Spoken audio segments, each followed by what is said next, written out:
au cœur de l'information.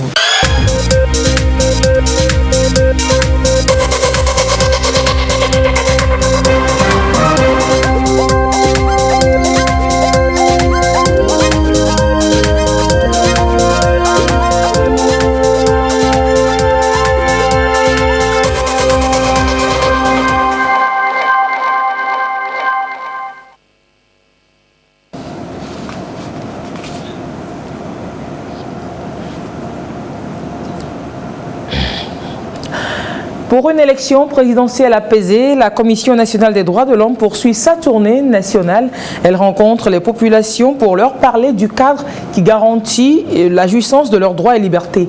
Les étapes d'Atakpame et d'Agoué dans ce journal, et nous ferons également un zoom sur cette commission et ses attributions dans l'organisation d'une élection. 80 ans de carrière et 65 ans de 80 ans de naissance et 65 ans de carrière, le monde du showbiz a célébré Gérard Akouesson samedi dernier à Lomé. Des artistes internationaux et locaux étaient donc aux côtés de l'arrangeur et producteur togolais qui a lancé et marqué la carrière de bien d'artistes internationaux d'Afrique. Nous en parlerons vers la fin de ce journal. Bonsoir madame, bonsoir monsieur, c'était donc des titres de cette édition. Tout de suite le développement. Et on commence par cet appui budgétaire de l'Union européenne alloué au Togo. Plus de 10 milliards de nos francs ont été décaissés ce jour pour appuyer le gouvernement dans la décentralisation, le foncier et l'amélioration du climat des affaires. On en parle avec Marie-Reine Abeta et Carmen Madjé à Katlou. L'Union européenne apporte une fois encore à son soutien au développement du Togo. Un montant de 16 millions d'euros, soit environ 10 milliards à 5 millions de francs CFA, vient d'être mis sur le compte unique du Trésor public du Togo à la BCAO. Il va servir à renforcer le budget de l'État pour le compte de l'exercice 2019-2020. Cet appui budgétaire de l'Union européenne va donc aider le gouvernement à poursuivre les réformes économiques et à répondre plus efficacement aux besoins des populations les plus vulnérables. Ce résultat a été possible grâce à un dialogue et à un partenariat avec les autorités togolaises, avec des objectifs partagés très clairs et précis.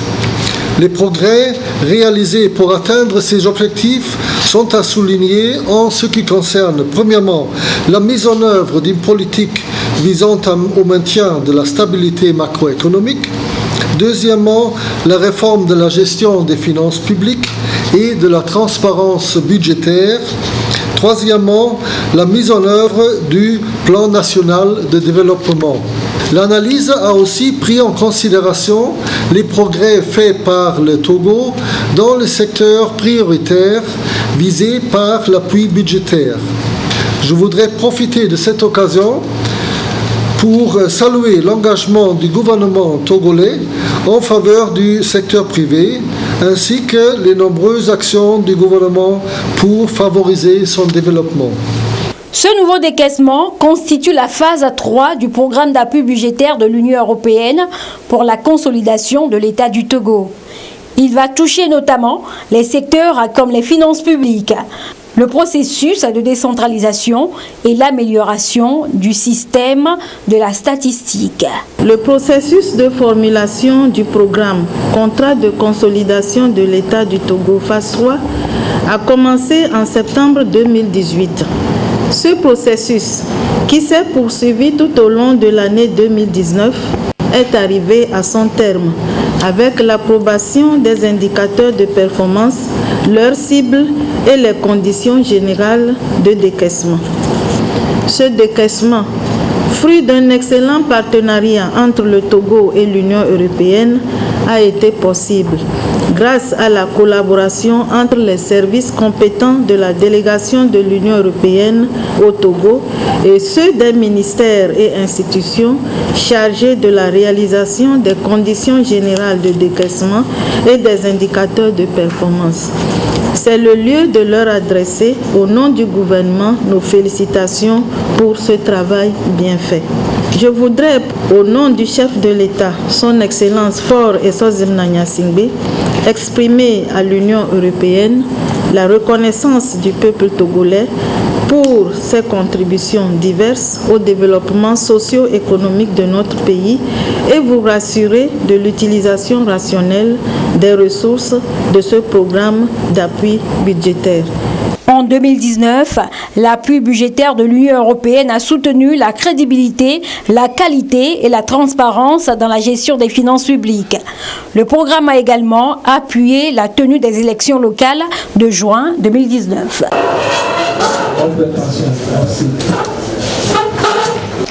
Parlons à présent du MIFA, le mécanisme lancé par le chef de l'État en juin 2018 pour faciliter l'accès du monde agricole au crédit bancaire. Pour la pérennité de son efficacité, le MIFA s'est entre-temps transformé en société anonyme. En 2019, elle a pu toucher plus de 75 000 producteurs. En ce début de nouvelle année, les divers acteurs de sa mise en œuvre se retrouvent donc pour une revue de performance. Edem Sousoukbo nous en dit plus.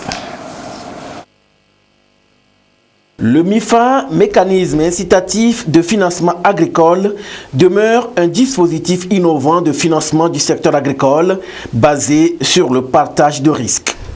Pour l'année 2019, le MIFA, société anonyme, a mobilisé 8,116 milliards de francs CFA qui ont permis d'impacter 76 500 acteurs de la chaîne de valeur agricole, dont 75 585 producteurs. Cela a généré 139 334 emplois. On peut retenir que des coopératives, près de 500 coopératives, ont été accompagnées par le mécanisme incitatif de financement agricole. Les objectifs au regard de ce qui était prévu en début d'année ont été atteints, puisque nous comptions atteindre 7 milliards de francs CFA, nous sommes à 8 milliards de financement mobilisés. Le mécanisme est un nouveau mécanisme et donc il a fallu que chaque acteur apprenne à composer avec ce nouveau mécanisme. Donc, que ce soit les banques, il faut que les banques s'adaptent, soient beaucoup plus diligentes, comprennent que nous sommes dans l'agriculture et donc il faut que les financements arrivent avant que la campagne ne démarre. Donc, c'est un certain nombre d'éléments sur lesquels nous devons faire des efforts. Pour l'exercice 2019, le MIFA, société anonyme, a obtenu un taux de réalisation physique de 107% pour une réalisation financière de 97%. Ces performances seront renforcées en 2020 pour permettre aux bénéficiaires de disposer de financements adéquats à leurs besoins dans de meilleurs délais. Les résultats que le MIFA a obtenus courant 2019 couvrent la période de août à décembre 2019, vu que nous avons eu un changement de statut juridique, que le MIFA, établissement public, est devenu une société anonyme. Donc au début de l'année 2019 jusqu'à fin juillet, les procédures de création de la société anonyme ont été entreprises et ce n'est qu'en août que nous avons été totalement opérationnels. Dans le cadre du MIFA, nous avons pu financer la filière soja, la filière riz, la filière maïs, la mécanisation, donc tout ce qui est préparation de la production, les intrants. Nous avons pu accompagner les fournisseurs d'intrants, les prestataires de services. Nous avons touché la filière animale également en accompagnant certains éleveurs. Nous avons touché également la filière halieutique en accordant des financements à ceux qui sont sur le segment piscicole. Les défis, selon les responsables du MIFA, société anonyme, sont grands. Il s'agit, entre autres, d'avoir des produits adaptés aux PME-PMI et la mise en place de produits d'assurance au profit des acteurs des chaînes de valeur agricoles, surtout des produits d'assurance santé agricole et de prévoyance. La Commission nationale des droits de l'homme poursuit sa campagne nationale de sensibilisation sur l'exercice des libertés publiques en période électorale. Depuis lundi, des délégations de la CNDH rencontrent les populations et les autorités locales dans les différents chefs-lieux de préfecture. Le message reste le même, prévenir les conflits et contribuer à une élection apaisée. Les étapes d'Atakmame avec Sylvain Aboudou et d'Agoué avec Yasmine Kodjia. L'exercice des libertés publiques en période électorale, un acquis pour garantir le droit de vote tout en préservant les conflits en vue d'un bon déroulement du processus électoral. La Commission nationale des droits de l'homme s'engage dans cette dynamique à travers son projet intitulé « Contribution au bon déroulement de l'élection présidentielle de 2020 au Togo », un projet à travers lequel la CNDH veut permettre à chaque citoyen d'exercer librement son droit de vote et préserver la paix et la sécurité sociale durant la période électorale. D'où ces actions de sensibilisation et d'information pour mieux éclairer les uns et les autres sur le sujet. Il s'agit pour nous d'apporter notre contribution à une élection apaisée où la population va cultiver la tolérance, la paix et la non-violence surtout durant le processus électoral. C'est le message que la Commission a à l'endroit des populations, surtout de toutes les préfectures du pays à l'occasion de ces séances de sensibilisation. Tous les commissaires sont dans toutes les régions et vont sillonner toutes les préfectures du pays pour pouvoir sensibiliser les citoyens, surtout les leaders communautaires et les leaders d'opinion, sur la non-violence surtout en période électorale et l'exercice des libertés publiques durant cette période-là pour une élection apaisée et sans violence. Cette campagne de sensibilisation sur l'exercice des libertés publiques en période électorale entend donc amener chaque citoyen au respect des valeurs civiques, à la coexistence pacifique et à la lutte contre la violence sous toutes ses formes pour une élection libre et apaisée. La Commission nationale des droits de l'homme, CNDH, dans ses missions de promotion et de protection des droits de l'homme, apporte aux citoyens et aux acteurs des droits de l'homme des informations nécessaires pour une élection apaisée en 2020. Par cette sensibilisation, les leaders communautaires d'Aguenivé 4 et 6 se sentent plus responsables. Nous pensons qu'à l'issue de cette formation, nous irons sensibiliser les gens de notre milieu sur les comportements à adopter en période de campagne et après les élections pour amener un climat de paix dans notre milieu. La CNDH, à travers cette rencontre de sensibilisation, entend amener les acteurs impliqués dans le processus électoral au respect de la Constitution togolaise et le code électoral. Que les leaders portent à travers les coins et recoins du pays ce message de paix afin que les élections prochaines que le Togo doit connaître se déroulent dans des conditions de sérénité et surtout du respect du code électoral, du respect de la loi. La première communication, c'est pour vous présenter en 2 ou 3 minutes la CNDH, quelles sont ses missions, qu'est-ce qui l'a amené à initier cette campagne de sensibilisation. Et la seconde communication portera sur l'exercice des libertés publiques, surtout en cette période électorale. Le préfet d'Agoué a exhorté les populations à une participation active au processus électoral en adoptant les comportements citoyens et civiques. La CNDH est ainsi dans son rôle de promotion, de protection et de vérification des droits de l'homme sur tout le territoire. Le mécanisme créé le 9 juin 1987, érigé en institution de la République par la Constitution de 92 et actualisé récemment en 2018, se voit donc investi de la mission de faire connaître aux populations en ce processus électoral le cadre qui leur garantit leurs droits et la jouissance de leur liberté. Revenons plus en détail sur ces attributions dans l'organisation d'une élection dans ce dossier de Ulrich Amega et Medina Salami Bacha.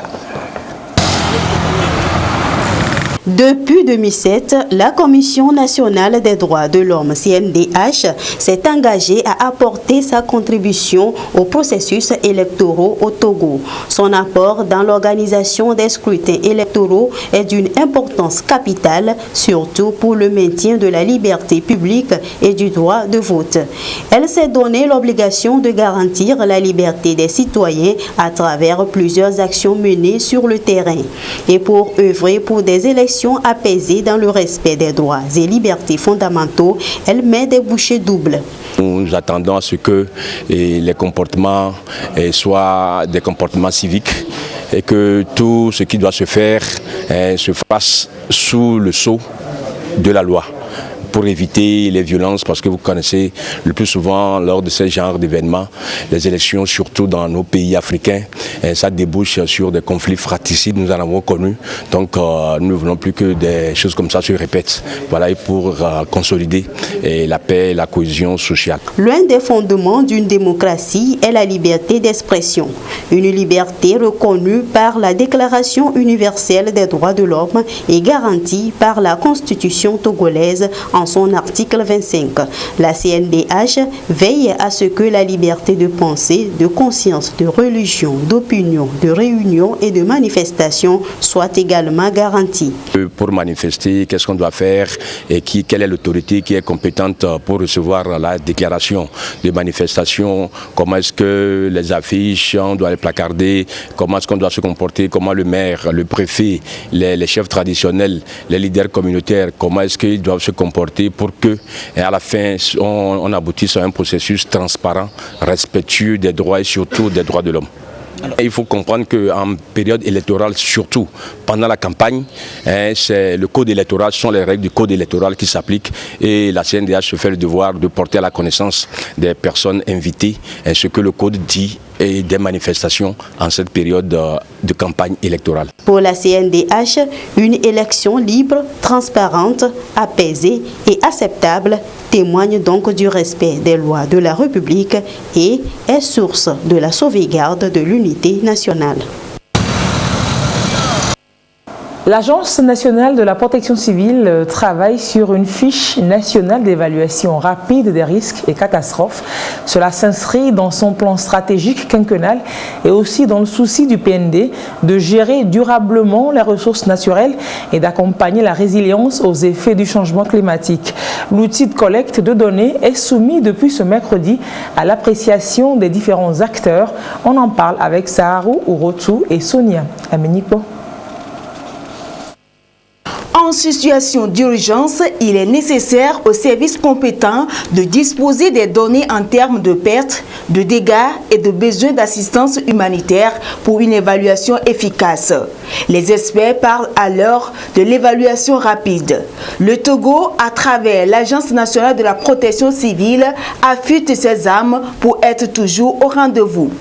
Ici, l'on conçoit déjà la fiche nationale d'évaluation rapide, un outil de collecte de données. Il est très important de mettre en place un tel outil pour ne pas avoir plusieurs données et des fois oublier certains paramètres dans l'évaluation.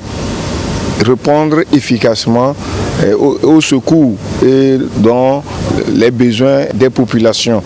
Parce que quand la fiche n'est pas harmonisée, chaque acteur prend des paramètres qui des fois n'intéressent pas la population.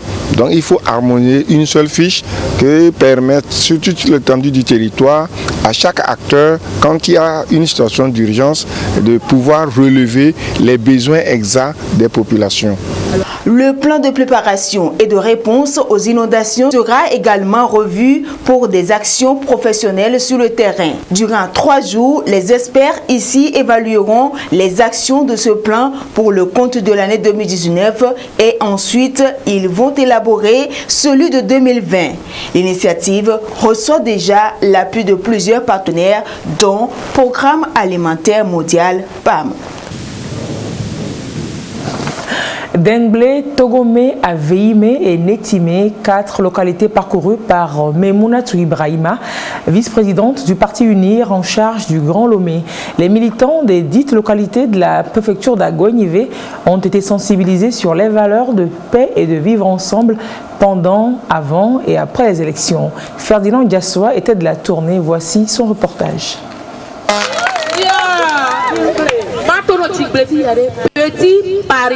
Un sketch pour sensibiliser les militants du parti UNIR de Denglé et de Togomé dans la préfecture d'Agoignivé sur les valeurs cardinales de cohésion sociale. Cette rencontre entre responsables et structures de base du dit parti a également pour objectif de dérouler ensemble les stratégies devant assurer la victoire à leur candidat à la présidentielle de 2020. La tournée a conduit la vice-présidente en charge du Grand Lomé et sa suite à Aveimé et à Nétimé dans la préfecture d'Agoignivé. Partout, le message est le même. Faire adhérer les uns et les autres aux valeurs de paix, de tolérance, d'écoute mutuelle et surtout de courtoisie avant, pendant et après le processus électoral. Nous présentons nos vœux de santé aux militants et à toutes les populations d'Aguenivé. Et puis, nous échangeons également sur les échéances à venir en nous rappelant les conseils pratiques pour une meilleure mobilisation et pour la victoire au premier tour de notre champion. Les militants sont très contents que le président de notre grand parti ait répondu oui à leur appel et ils le manifestent. Les militants ont en retour exprimé leur gratitude au président national du parti UNIR, Faure Essoe-Semna Gnassingbé, pour sa politique de paix et de développement. Ils ont pour cela promis de le soutenir lors de la présidentielle prochaine afin que la dynamique de développement insufflée se pérennise pour le bien-être de tous les Togolais.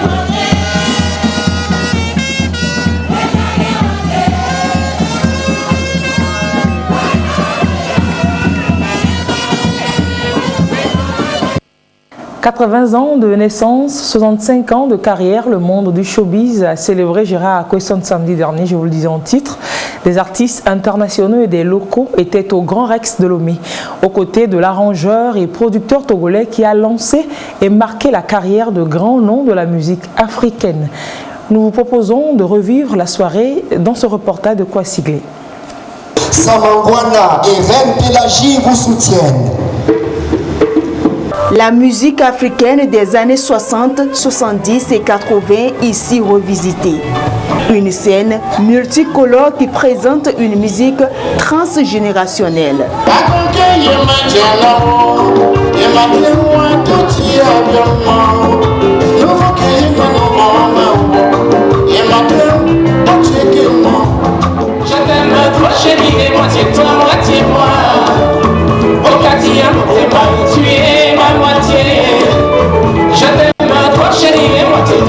Et là, on vient encore marquer de notre présence pour qu'on lui apporte un peu plus dans son action. Là, il a fêté ses 80 ans et puis également son parcours en tant que manager, en tant que personnage de la culture et de la musique, pour tout ce qu'il a apporté pour tout le monde, en quelque sorte, et pour la musique africaine. Une soirée grandeur nature qui rend hommage à Gérard Akosson après 65 ans de carrière.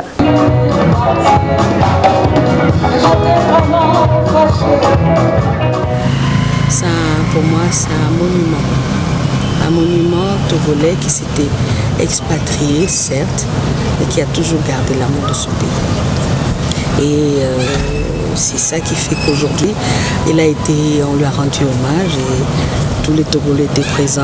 Il y avait d'autres pays aussi qui lui ont rendu hommage. C'est l'histoire de toute une vie, tout un patrimoine vivant. Gérard Akosson, cette icône du showbiz africain, a marqué plus d'un.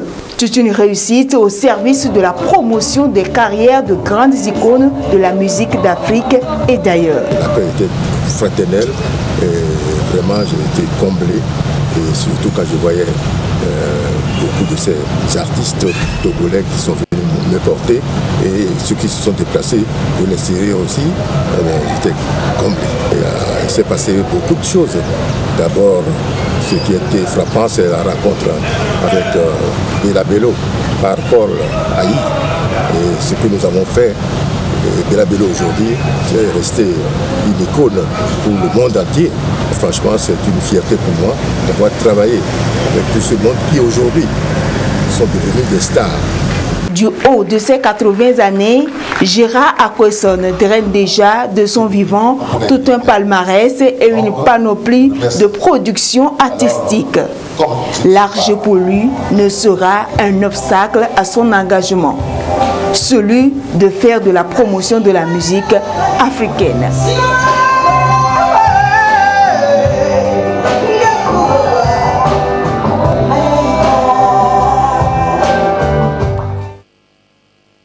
Journal à 22h30, vous avez rendez-vous avec Eko et Salah, mais tout de suite, le plateau spécial sur l'initiative de Lomé. Le sommet, c'est vendredi, samedi.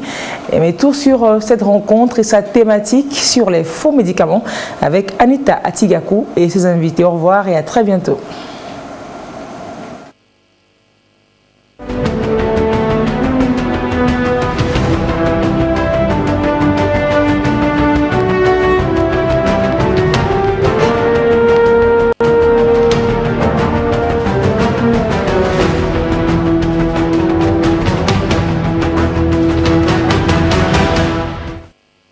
Bonsoir.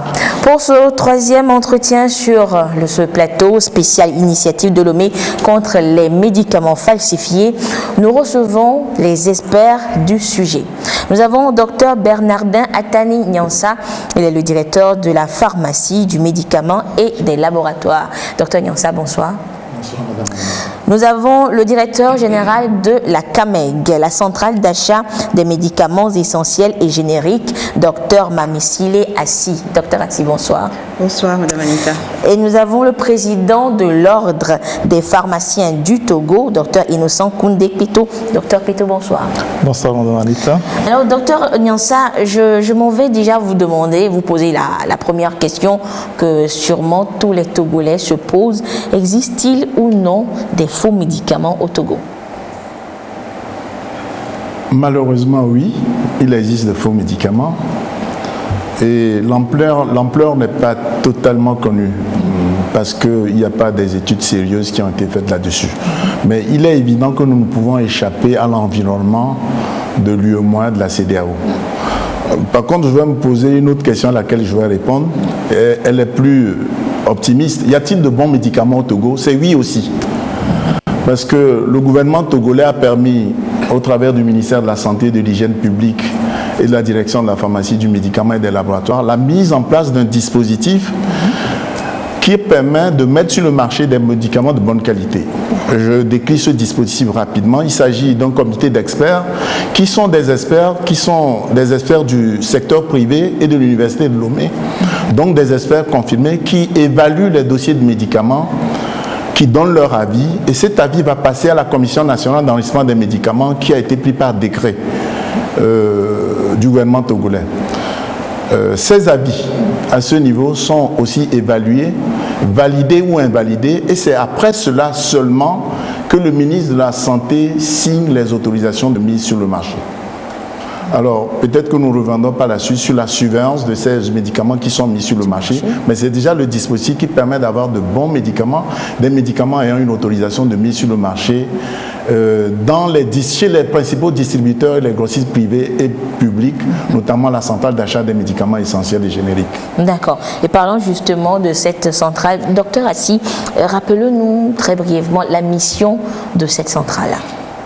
Alors, je m'en vais rebondir sur l'intervention de Dr Nyansa pour rappeler que nos pays ont été soumis à une crise socio-économique dans les années 90 avec la dévaluation du franc CFA qui a conduit au choix du concept du médicament essentiel et également l'instauration du système de recouvrement de coûts, donc qui emmenait les ménages à payer directement leurs soins et leurs médicaments.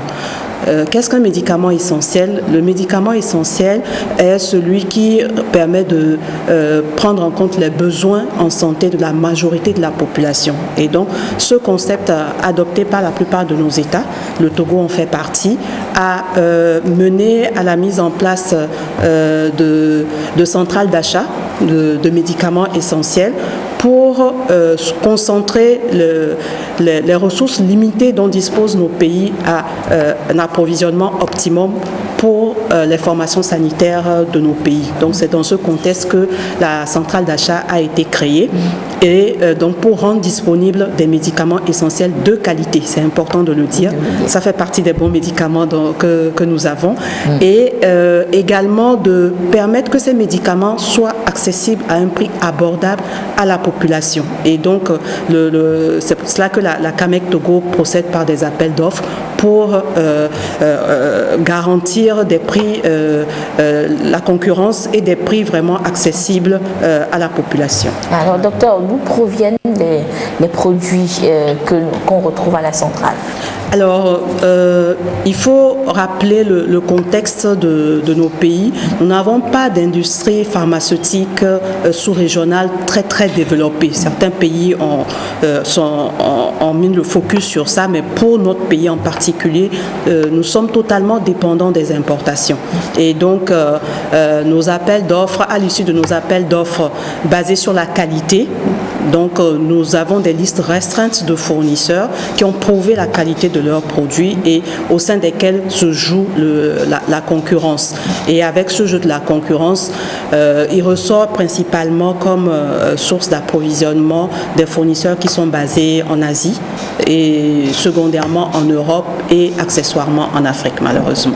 D'accord. Mais bon, nous savons que disons que il y a eu un travail en amont pour découvrir la qualité de ces exportateurs de produits.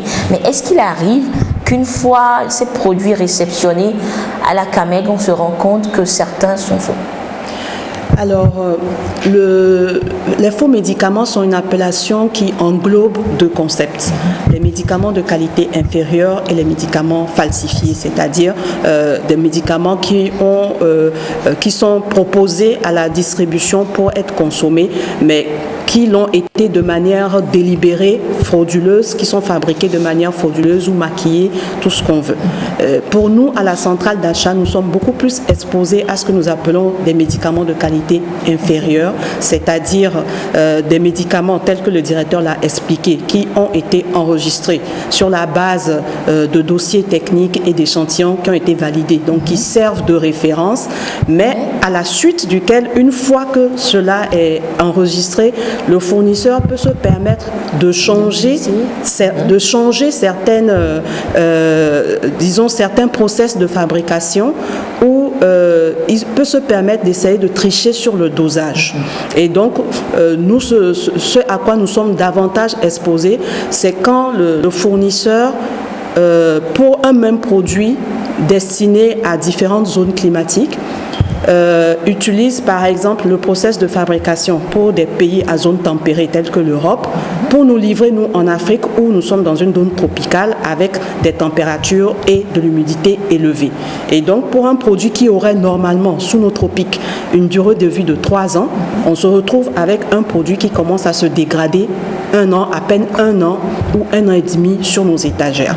Donc c'est souvent plutôt à ce genre de problème que nous sommes confrontés parce que en amont, le travail énorme est fait pour s'assurer que nous avons en face de nous un fournisseur sérieux et qui propose des produits de qualité. D'accord.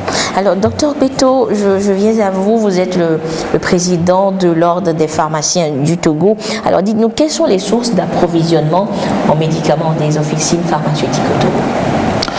Je vous remercie et je voudrais ne pas manquer l'occasion de saluer, en tout cas en tant que représentant des acteurs du médicament, cette initiative ô combien importante que nous avons accueilli avec beaucoup d'enthousiasme parce que pour une fois, il y a une approche globale pour essayer de réduire toutes les vulnérabilités qui, en tout cas, exposent nos populations à ces faux médicaments. Pour revenir à votre question, les sources d'approvisionnement des officines de pharmacie, et le directeur des pharmacies l'a dit, c'est tout médicament qui rentre dans le pays, sur le territoire togolais pour être mis à la disposition des populations.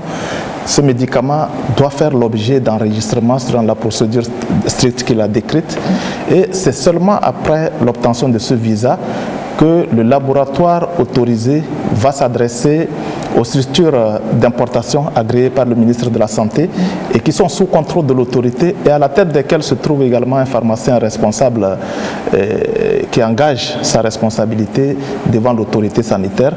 Et donc ce sont ces grossistes qui vont faire rentrer dans le pays en mettant en œuvre toute la logistique sécurisée pour rendre disponibles ces médicaments dans nos pays. Et c'est quand même quelque chose de très très strict. Et d'ailleurs aujourd'hui, l'industrie pharmaceutique imposent de plus en plus des mesures très strictes pour que leurs médicaments soient importés dans nos pays, parce que vous voyez, toutes les conventions internationales que nos pays signent et qui sont déjà en vigueur ailleurs obligent les laboratoires à s'intéresser à la destination de leurs médicaments fabriqués dans des conditions strictes chez eux. Ensuite, ces médicaments au niveau des grossistes vont être donc livrés aux officines de pharmacie. Donc les officines de pharmacie s'approvisionnent strictement auprès de ces structures grossistes autorisées par l'État. Et je vous dirais que cette chaîne, c'est une chaîne donc de responsabilité, parce que le pharmacien grossiste transfère sa responsabilité au pharmacien d'officine et qui est en charge donc de dispenser le médicament au patient avec les conseils qui l'accompagnent. D'accord. Mais docteur, est-ce qu'il arrive qu'après, disons, tout ce travail de surveillance, de minutie, il arrive qu'on retrouve malheureusement des faux médicaments sur les rayons des pharmacies? Alors, c'est une question à laquelle... c'est délicat. Non, c'est délicat et en général, je commence par répondre à cette question en attirant l'attention sur quelque chose de très important. Et nous sommes là engagés dans une bataille contre un circuit illicite dans lequel circulent des médicaments très dangereux pour nos populations, auxquels nos populations s'adonnent avec la raison qu'ils n'ont pas les moyens et des fois que les médicaments en pharmacie sont chers. Alors si on commence aussi par leur dire qu'ils peuvent trouver des faux médicaments à la pharmacie, ça devient compliqué, mais il faut parler des réalités. Et quand on parle de faux médicaments aujourd'hui, il y a l'autre partie qui parle de médicaments de qualité inférieure. Et je voudrais en profiter pour attirer l'attention sur quelque chose qui nous arrive régulièrement. Il y a l'autorité de régulation prend une décision de rappeler ou de retirer certains médicaments ou de suspendre la distribution de certains médicaments temporairement. Et là, c'est le tollé général. Les médias et aussi le commun du mortel pensent que alors là, ces pharmaciens ils nous mettaient à disposition des poisons. Il faut savoir que c'est ce système de rappel de l'eau, d'alerte tout et tout qui constitue la sécurité que nous entretenons dans le secteur.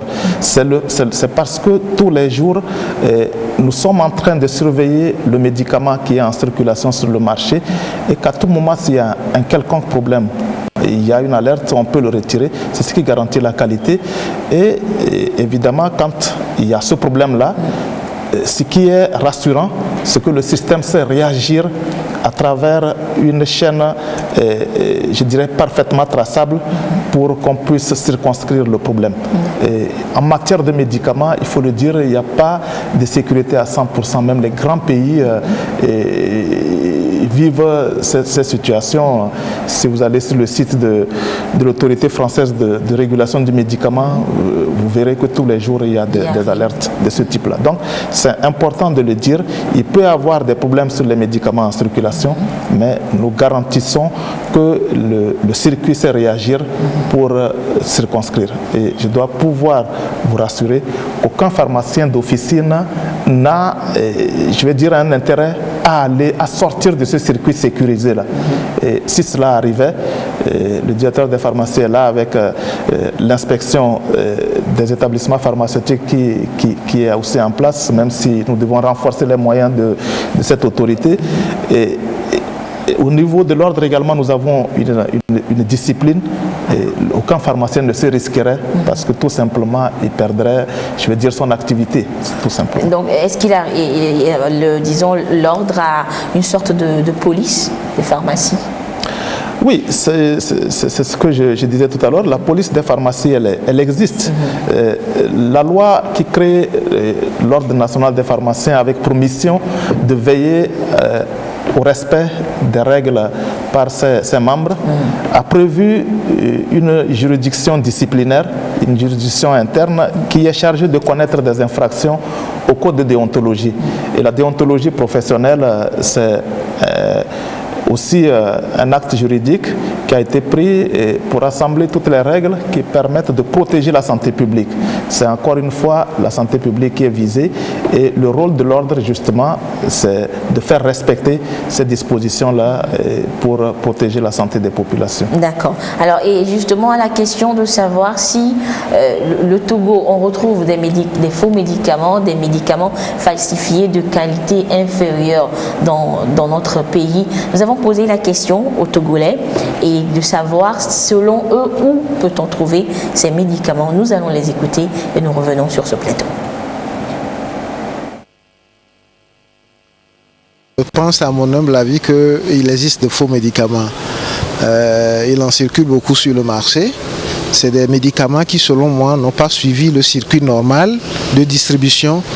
Et ils sont produits par des fabricants et sans contrôle sur les avantages et les inconvénients que ça peut porter sur la santé humaine. Ces produits-là sont mis sur le marché à la consommation de la population qui, malheureusement, n'a pas la bonne information pour savoir si oui ou non il faut consommer ce médicament. Consensuellement, je sais qu'il y a des produits pharmaceutiques qui sont faux. Mais moi, je n'utilise pas. Je n'ai pas l'habitude d'utiliser parce qu'on voit, quand on fait les documentations, tout ça là, ou bien quand tu vas au marché, tu vas voir qu'on a installé des produits, ou bien on voit les produits au marché avec des noms bizarres là qu'on donne souvent. Même à la pharmacie, on constate aussi qu'il y a des produits qu'on amène qui ne sont pas bons. Concernant les produits pharmaceutiques que nous prenons au bord de la route, nous ne pouvons pas savoir si c'est faux ou vrai. Donc il n'y a que l'autorité publique ou bien l'autorité de la santé qui peut savoir si ces médicaments sont vrais ou faux. Et surtout si le citoyen va au bord de la route pour prendre les produits pharmaceutiques, c'est parce que ses poches ne sont pas bien garnies. Les médicaments de rue sont souvent moins chers. À la pharmacie par exemple, il te faut au moins 1000 francs. Mais ici, avec quelques sous seulement, tu as de quoi soulager un palu ou un rhume. C'est pourquoi nous préférons plutôt ces médicaments. Je ne peux pas dire que je n'ai jamais pris. Bon, si tu n'as pas l'argent, bon, tu peux aller au bord de la route. Si tu souffres d'un rhume ou bien un palu, bon, tu peux aller prendre rapidement pour que ça te soigne. Mais après, ça va te faire du mal. Généralement, il y a ce que je pourrais appeler le marché noir. Le marché noir, c'est les produits vendus dans la rue. Et malheureusement, j'entends dire, je n'ai pas la preuve, que même dans certaines pharmacies, il paraît qu'on peut trouver ce médicament-là.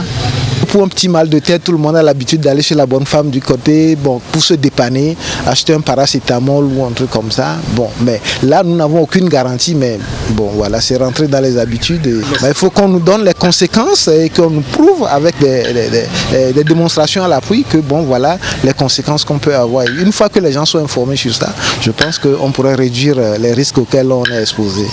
Des fois, on envoie les messages que ce produit a été retiré sur le marché. Mais on constate que ça y est encore dans les pharmacies. Nous avons donc écouté les Togolais et à la question, à l'inquiétude donc du prix élevé des médicaments, on se retrouve avec ce qu'on nomme les génériques. Alors docteur Assi, les Togolais assimilent très souvent les génériques aux faux médicaments parce que lorsqu'on va, disons, au bord de la route, on nous dit que ce sont des génériques. Alors à la centrale, on parle de génériques. Rassurez-nous de la qualité de ces médicaments-là. Je vous remercie beaucoup pour cette question. Le médicament générique, pour faire simple, est une copie d'un original qui était un original qui a existé d'abord seul parce qu'il y avait un brevet, donc personne d'autre ne pouvait le copier. Et une fois que le brevet a expiré, tous les autres fabricants autour ont maintenant la possibilité de fabriquer des copies. Or, vous avez un original et plusieurs copies, ça fait jouer la concurrence. Donc, ce qui fait qu'en général, le produit baisse de prix par rapport à un original qui existait seul sur le marché et dont l'exploitant pouvait fixer le prix comme il le souhaitait. Donc, le médicament générique, c'est la copie d'un original, mais qui est censé répondre aux 3 critères d'être sans danger, d'être efficace, d'être de qualité, exactement comme le médicament original, et produire le même bénéfice thérapeutique quand il est pris dans les mêmes conditions, dans les conditions qui sont décrites.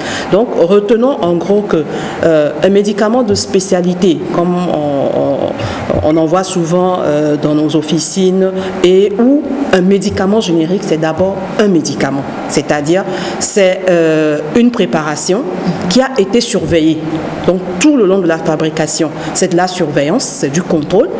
Ensuite, une autorisation de mise sur le marché, telle que le directeur l'a dit, qui est autorisée à être distribuée pour être consommée, que ce soit un médicament original ou un médicament générique, c'est exactement le même process de contrôle, de validation pour être distribué et être consommé.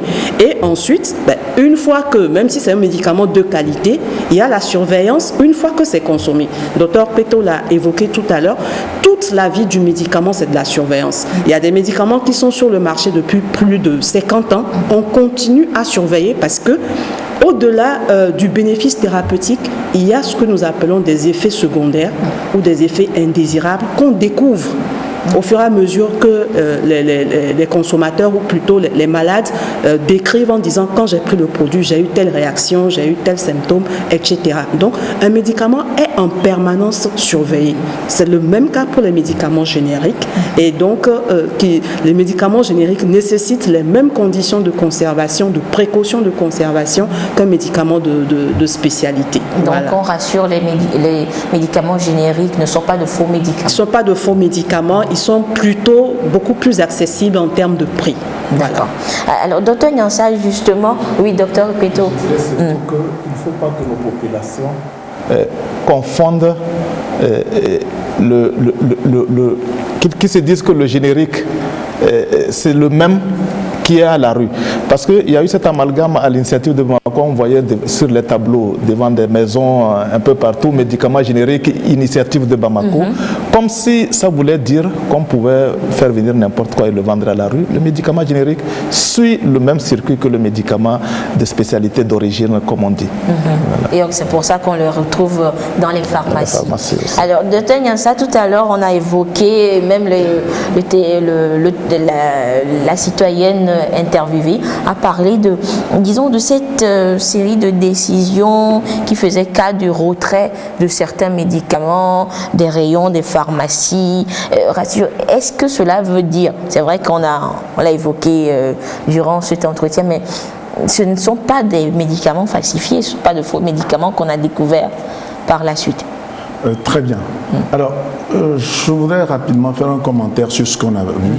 Vous voyez que le citoyen a souvent le bon sens par rapport aux médicaments. Les jugements qu'ils ont portés sont très vrais.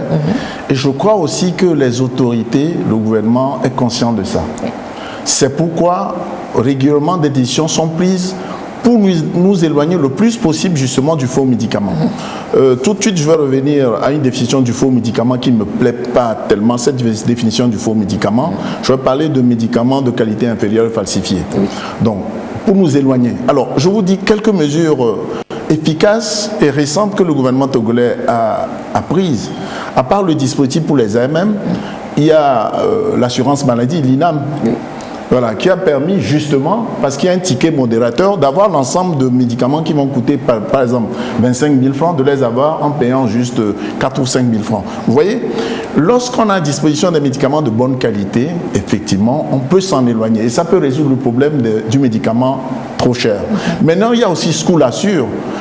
Les gens ne le disent pas assez, mais School Assure, c'est plus de 2 millions d'élèves et écoliers. C'est un peu plus du tiers de la population togolaise. Et c'est important de savoir qu'à un certain moment, quand ils sont malades, ils sont pris en charge gratuitement grâce justement à cette décision du gouvernement. Alors, pour en revenir, vous savez, le médicament, il est mis sur le marché pour 3 raisons. La qualité, parce que le médicament lui-même, s'il ne vous rend pas malade, s'il ne vous guérit pas, il ne faut pas qu'il vous rende malade. Donc le processus de fabrication est bien contrôlé. Qualité. L'efficacité, donc il doit traiter la maladie pour laquelle on le donne, et puis l'innocuité, il doit être inoffensif pour le patient. Vous voyez? Et donc, Quand il y a la MM, le médicament continue pas à être surveillé. C'est la phase 4 qui est la surveillance du médicament. Ça s'appelle la pharmacovigilance. Cette pharmacovigilance, elle est entretenue par tout le monde, aussi bien les professionnels que les patients, hein, les pharmaciens, et même ça peut être des journalistes. C'est attirer l'attention. Voilà. Je vous donne un exemple. Chez les grossistes distributeurs, ils constatent par exemple que sur un soluté injectable qui doit être fait par injection intraveineuse, il y a un dépôt. Mais tout de suite, ils alertent la direction de la pharmacie pour dire nous avons un problème. Alors il faut aller rechercher parce que vous savez, la chaleur, la température, l'humidité sont des ennemis du médicament. Est-ce que, et on repart à ce qu'on appelle un arbitrage, on va dans le dossier, on regarde avec les spécialistes, est-ce que nous avons mal évalué le médicament ou bien il y a un facteur exogène? Vous voyez un tout petit peu. Et parfois on redemande d'être dossier au laboratoire qui a fabriqué le médicament. Alors je vous donne rapidement justement trois exemples pour que ce soit pratique. Le Mediator. Oui. Le Mediator, à l'origine, c'est pour donc le traitement du diabète de type 2, hein, du sujet âgé. Mais après, on a constaté, donc les cliniciens ont constaté qu'il y avait des valvulopathies, donc un problème cardiaque. Et donc, on l'a retiré. Vous voyez? Tout récemment, avec la ranitidine, Monsieur le Président de l'Ordre, vous vous souvenez, on a rappelé tous les lots de ranitidine, qui est un médicament contre l'ulcère, tout simplement parce qu'il n'y avait qu'un seul fournisseur. Et l'analyse de la matière première a montré qu'il y avait potentiellement une substance cancérigène. Et puisqu'il y a un seul fournisseur dans le monde, et que la plupart des producteurs de ce médicament s'approvisionnent chez lui, la première réaction c'est de retirer tous les lots de ranitidine. Et ça n'est fait que dans les structures qui sont légalement installées. Voilà. Donc, mais quand quelqu'un va au bord de la route, on n'est pas concerné par ça. Vous voyez un tout petit peu. Et puis dernièrement, quand vous puissiez vous parler du Togo, et ça c'est intéressant, nous avons une sorte de surveillance très active par les pharmaciens du privé, par les pharmaciens des hôpitaux, par les professionnels, les médecins, par des points focaux de pharmacovigilance, par les distributeurs qui nous disent régulièrement, voilà, nous stockons ce produit, voilà ce que nous avons commencé par constater, qu'est-ce qu'on fait? Et donc, il y a des mesures de prudence. Écoutez, si vous constatez, mettez en quarantaine. Voilà.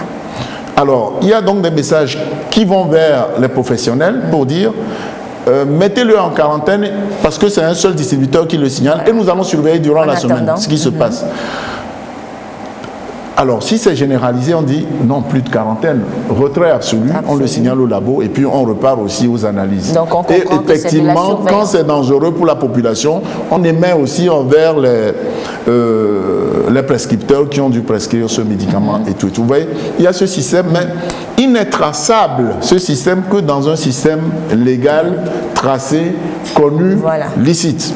Voilà, donc, il n'est pas là chez les femmes qui sont au bord de la route. Ça n'est pas possible. Et donc, il y a parfois, c'est juste un ou deux lots qui sont concernés. Et nous disons, nous allons retirer ces lots parce que, le fabricant nous dit qu'il y a un problème là-dessus, ou bien nous avons constaté qu'il y a un problème nous-mêmes, qu'il y a un problème là-dessus, et qu'il faut le retirer pour des analyses ou une évaluation. En tout cas, on le retire parce qu'il y a le principe de précaution qui doit préserver le malade de toutes ces avaries-là. Merci beaucoup, Dr Nyansa. Et très rapidement, chers experts en médicaments, on va dire, alors parlons de la rencontre du 17, le sommet qui s'ouvre très très bientôt. Qu'attendez-vous de cette rencontre, Dr Quito? Merci. Effectivement, ce sommet, comme je le disais, est un sommet que nous saluons parce qu'on a vu l'envergure déjà focus criminaliser le trafic du médicament et doter les nations de ces outils juridiques à l'international qui permettent d'aller au-delà de nos pays pour aller traquer le faux médicament là où il est. Vous savez que jusqu'à présent, tous les pays sont quand même engagés. Hein. Vous avez vu que dans notre pays, les saisies sont opérées régulièrement. Ça dénote de la volonté du gouvernement de lutter contre ce fléau. Mais ces saisies ne tarissent pas le système. Les médicaments continuent par rentrer et continuent aussi par empoisonner nos structures et mettre en mal nos systèmes de santé. Et donc aujourd'hui, il est question d'aller plus loin. Parce que au moment où nous saisissons ici, le trafiquant qui a été à l'origine de la fabrication de ces faux médicaments, c'est la cour douce quelque part très loin.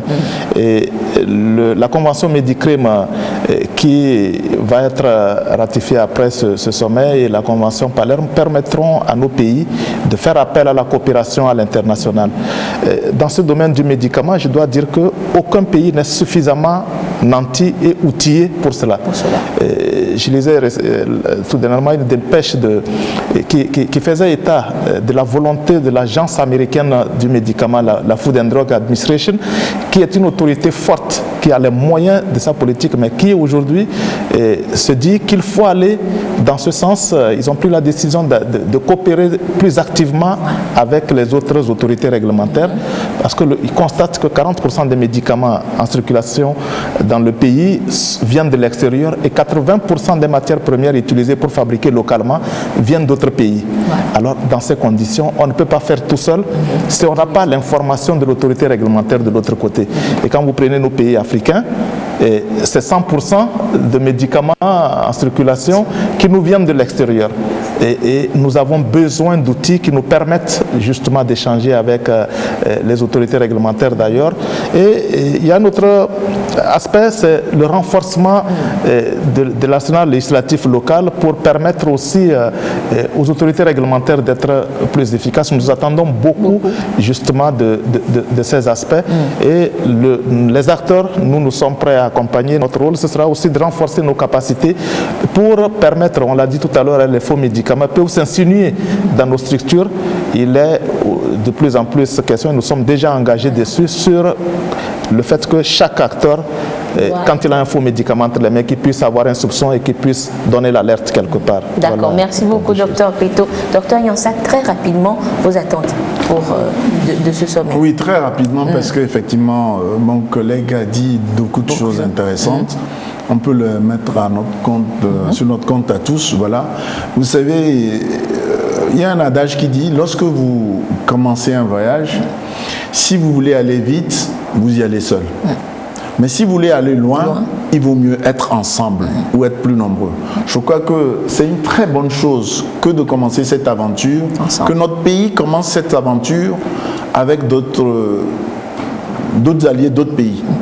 Nous sommes sûrs que si nous nous mettons ensemble, parce que si nous nous mettons ensemble, il est évident qu'on va aboutir à de bons résultats. Déjà sur le plan international, parce que effectivement, aucun pays ne peut dire qu'il peut mener cette lutte à bout sans les autres.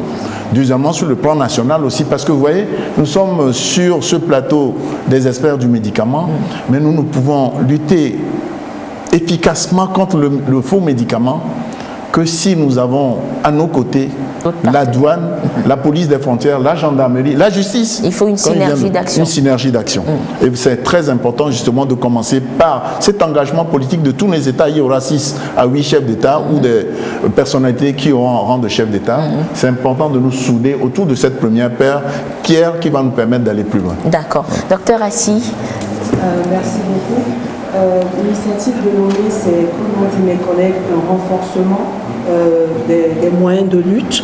Et donc, pour nous, à la centrale d'achat, ça va être avoir accès à davantage d'informations sur les sources, les fournisseurs potentiels de médicaments.